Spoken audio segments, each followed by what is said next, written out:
السلام علیکم ورحمۃ اللہ وبرکاتہ۔ اعوذ باللہ من الشیطان الرجیم، بسم اللہ الرحمن الرحیم۔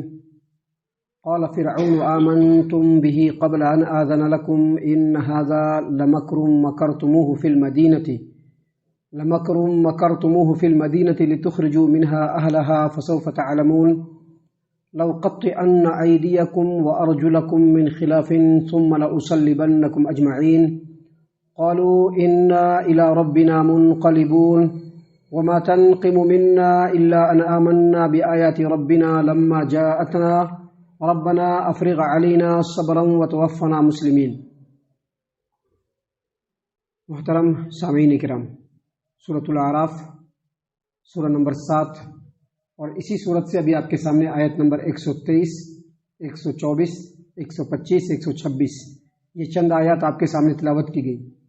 سامعین کرام، کل کے درس میں ہم نے آپ کے سامنے بتلایا تھا کہ اللہ تبارک و تعالیٰ نے سیدنا موسیٰ علیہ السلام کی مدد کی، ان کی تائید کی اس وقت جب جادوگروں نے اپنے تمام کوششوں کے ساتھ اپنے کرتب کو سانپوں کی شکل میں بنا کر کے لوگوں کے سامنے چھوڑ دیا میدان کے اندر موسیٰ علیہ السلام کے مقابلے میں، جس سے لوگ تو ڈر ہی رہے تھے، سیدنا موسیٰ علیہ السلام بھی خوف زدہ ہو گئے تھے۔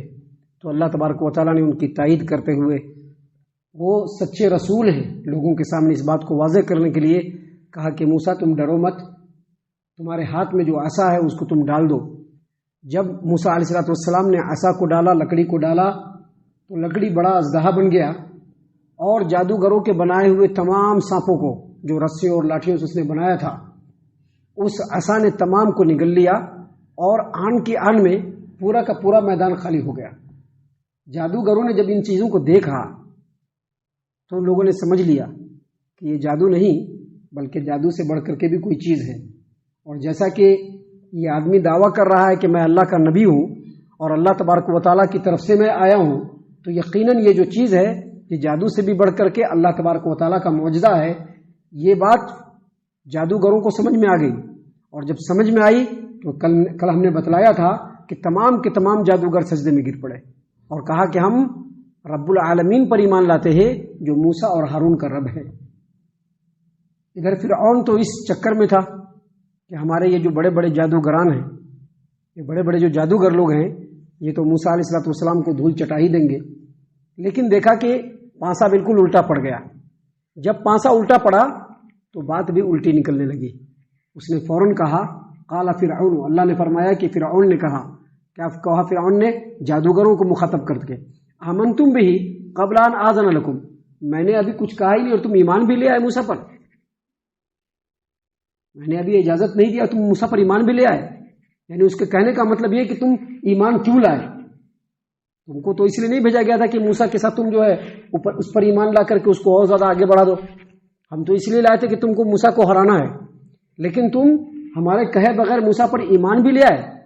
کہا اس نے ان ھذا لمکرم، یہ چال ہے، لمکرم مکرتموہ فی المدینۃ لتخرجوا منہا اہلہا، تمہاری اور موسیٰ کی یہ ملی بھگت ہے۔ لگتا ہے کہ تم موسیٰ کو پہلے سے جانتے ہو۔ اللہ تبارک و تعالیٰ نے اسی بات کو قرآن کریم کے اندر سورہ طٰہٰ میں دوسری جگہ پر کہا ہے کہ فرعون نے کہا کہ انہ لکبیرکم الذی علمکم السحر، بے شک وہ تمہارا بڑا استاذ ہے جس نے تم لوگوں کو جادو سکھایا ہے، اور تم سب لوگ ایک دوسرے کو جانتے ہو، اس لیے آپس میں سازش کر کے، آپس میں مکر و فریب کر کے، ایک دوسرے کا ساتھ دے کر کے تم لوگوں نے یہ سارا پلان کریٹ کر کے یہ سب چیز کیا ہے تاکہ یہاں کے جو لوگ ہیں ان کو نکال دو اور یہاں پر تم کو بادشاہت مل جائے۔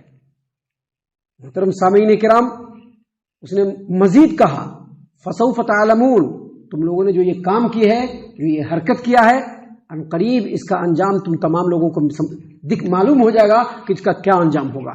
اور اس کا کیا انجام ہوگا اس نے آگے خود کہا لو قطعن ایدیکم وارجلکم من خلاف، تم لوگوں نے میری حکم کے خلاف، میں نے جو حکم نہیں دیا اور تم ایمان لے آئے، میرے حکم کے خلاف تم جو موسیٰ پر ایمان لائے اور موسیٰ کی نبوت کو بڑھاوا دیا، تو اس کے بدلے میں تمہارے ایک طرف کے ہاتھ کو اور ایک طرف کے پیر کو کاٹ دیں گے، یعنی داہنے طرف کا ہاتھ کاٹیں گے اور بائیں طرف کا پیر کاٹ دیں گے.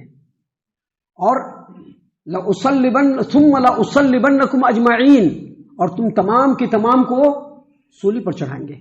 یہاں پر تمام کے تمام کو سولی پر چڑھائیں گے، جبکہ دوسری جگہ پر سورہ طہ میں ہے کہ فی جذوع النخل، تم لوگوں کو کھجور کے درخت پر سولی پر چڑھا دیں گے، پھانسی پر لگا دیں گے. یعنی پہلے تمہارا ہاتھ اور ایک طرف سے پیر کاٹیں گے اور پھر تم کو سولی پر بھی چڑھا دیں گے. یہ جب دھمکی دی فرعون نے سیدنا موسیٰ علیہ السلام کے سامنے جادوگروں کو یہ دھمکی دی، تو جادوگروں نے کہا انا الی ربنا منقلبون، ہم لوگ اپنے رب کی طرف لوٹنے والے ہیں. یعنی تم ہم کو اگر مار بھی دیتے ہو، شہید بھی کر دیتے ہو، کوئی حرج کی بات نہیں، کیونکہ ہم کو کہاں لوٹنا ہے؟ اپنے رب کی طرف ہی لوٹنا ہے. آگے مزید ان لوگوں نے کہا وما تنقم منا الا ان آمنا بآیات ربنا لما جاءتنا، جب ہمارے پاس ہمارے رب کی نشانیاں آ گئی، رب کی آیات آ گئے، رب کا معجزہ آ گیا اور ہم اس پر ایمان لے آئے، بس اسی بات کا خنس تمہارے دل کے اندر ہے، اسی بات کی دشمنی تمہارے دل کے اندر ہے. فرعون کے منہ پر ہی جادوگر کہہ رہے ہیں یہ سب بات. وما تنقم منا، تم جو ہم لوگوں کو سزا دینا چاہتے ہو اس کے پیچھے کوئی دوسرا کارن نہیں ہے، صرف ایک ہی کارن ہے کہ ہم اپنے رب کے اوپر ایمان لے آئے، جبکہ رب کی آیات ہمارے سامنے آ گئی. آگے مزید کہا ربنا افرغ علینا صبرا وتوفنا مسلمین، اے ہمارے رب ہمارے اوپر صبر و استقامت کے دہانے کو کھول دے، اور ہماری موت جب آئے تو اسلام کی حالت میں آئے.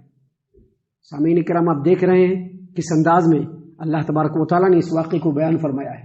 اس واقعے کے اندر ابھی آگے اور بھی باتیں ہیں جو انشاءاللہ کل ہم آپ کے سامنے بیان کریں گے، لیکن آج جو بات بیان کی گئی ہے اس سے ہمیں کچھ باتیں خوب اچھی طریقے سے سمجھ میں آ جاتی ہے. پہلی بات یہ کہ جب آپ حق پر ایمان لائیں گے، قرآن کریم کے اوپر ایمان لائیں گے، نبی کے نبوت کے اوپر ایمان لا کر کے اللہ اور اس کے رسول کے بتائے ہوئے طریقے پر چلیں گے، تو اپنے پرائے سب دشمن ہو جائیں گے. جو دوستی کا دم بھرنے والے ہوں گے وہ بھی دشمن بن جائیں گے. دیکھیے فرعون جادوگروں کو کتنی آؤ بھگت سے بلایا تھا، کتنا لاؤ لشکارے کے ساتھ بلایا تھا، اپنی طرف سے سارے ہرکاروں کو بھیج کر کے بلایا تھا. لیکن جادوگروں کو جب حق سمجھ میں آ گیا تو جو فرعون انہی جادوگروں کو بڑا مقام دینے کی بات کر رہا تھا، وہ اب اس کے جان کے دشمن بن گئے. تو یہ ایسا رستہ ہے کہ اس رستے میں دوست کم دشمن زیادہ ہوتے ہیں، اپنے بھی دشمن ہوتے ہیں، بیگانے بھی دشمن ہوتے ہیں. لیکن اس کے باوجود اس رستے میں چلنے والوں کا اللہ تبارک و تعالی حامی اور مددگار ہوتا ہے. آپ دیکھیں گے جتنے بھی انبیاء ہیں، خاص طور سے نبی صلی اللہ علیہ وسلم، آپ کے ساتھ صحابہ کرام، مشکل سے مشکل حالت میں بھی اللہ تبارک و تعالیٰ نے ان کی مدد کی. کیوں؟ کیونکہ یہ لوگ حق کے راستے پر چلنے والے تھے. تو اگرچہ دشمن ہوتے ہیں لیکن اللہ تبارک و تعالیٰ کی مدد ہوتی ہے. دوسری بات آج کے اس واقعے سے ہمیں سمجھ میں آتی ہے وہ یہ کہ جب ہم حق کے راستے پر چلیں تو سامنے آنے والی مصیبتوں سے ڈرنا اور گھبرانا نہیں ہے، بلکہ صبر کرنا ہے اور اللہ سے مانگنا ہے. دیکھیے جادوگر بلانے والا فرعون ہی، لیکن سزا دینے والا بھی کون؟ فرعون. لیکن اس کے باوجود کیا کہا؟ ربنا افرغ علینا صبرا وتوفنا مسلمین. اللہ تبارک و تعالیٰ ہمارے اوپر صبر و استقامت کے دہانے کو کھول دے اور اسلام کی حالت میں مجھ کو رہنا. جب ایک بار اسلام کی حالت میں آ جائے تو اسلام سے باہر جانا، ایک مرتبہ ایمان کی حالت میں آ جائے تو ایمان سے باہر جانا، ایک مرتبہ توحید کی حالت میں آ جائے تو توحید سے باہر جانا بالکل پسند نہیں ہونا چاہیے ایمان والے کو. اسی لیے دعا کیا کر رہے ہیں؟ اے اللہ تبارک و تعالیٰ ہم پر صبر و ثابت قدمی کے دہانے کو کھول دے اور اسلام کی حالت میں ہماری موت ہو، دوسری حالت میں نہیں، اسلام کی حالت میں ہماری موت ہو. سامعین کرام، تیسری بات جو سب سے اہم اور پوائنٹ والی بات ہے، جب ظالم کا ظلم آگے بڑھے تو اس کی غلطی کو اس کے منہ پر بولنا، اس کے پیچھے نہیں بولنا. جیسا کہ آپ دیکھ رہے ہیں جادوگر اور اس کے مقابلے میں فرعون، کوئی جوڑ ہے؟ کوئی جوڑ نہیں. جادوگر کہاں چھوٹا موٹا لوگ اور فرعون کہاں بہت بڑا. لیکن کیا کہا؟ تم جو ہم لوگوں کو سزا دینا چاہتے ہو اس کی وجہ کیا ہے؟ بس اس کی وجہ یہ کہ ہم اسلام پر آنے والے ہیں، اس کی وجہ بس یہ ہے. اس نے فرعون کے منہ پر کہا. تو یہ ساری باتیں ہیں جو اللہ تبارک و تعالیٰ نے ان واقعات کے ذریعے سے ہم لوگوں کو سبق کے طور پر دیا ہے. ہم اللہ تعالیٰ سے دعا کرتے ہیں کہ اللہ تعالیٰ ہم تمام کو ان تمام باتوں کے اوپر خوب خوب غور و فکر اور تدبر کرنے کے ساتھ ساتھ ان باتوں کے اوپر ہم تمام کو عمل کرنے کی بھی توفیق عنایت فرمائے، آمین۔ اللہ تعالی ہم تمام کو صحیح معنوں میں پکا سچا مومن مسلمان بنائے، اللہ اور اس کے رسول صلی اللہ علیہ وسلم کی اطاعت و فرما برداری کرنے والا بنائے، صحابہ کرام رضی اللہ عنہم کے طریقے پر چلنے والا بنائے، جنت الفردوس میں جگہ عطا فرمائے۔ اے اللہ ہم تمام کو جہنم سے پناہ دے، اے رب العالمین ہم تمام کو جہنم سے پناہ دے، اے مالک الملک ہم تمام کو جہنم سے پناہ دے، آمین یا رب العالمین۔ وما علینا الا البلاغ المبین۔ تبارك الذي نزل الفرقان على عبده ليكون للعالمين نذيرا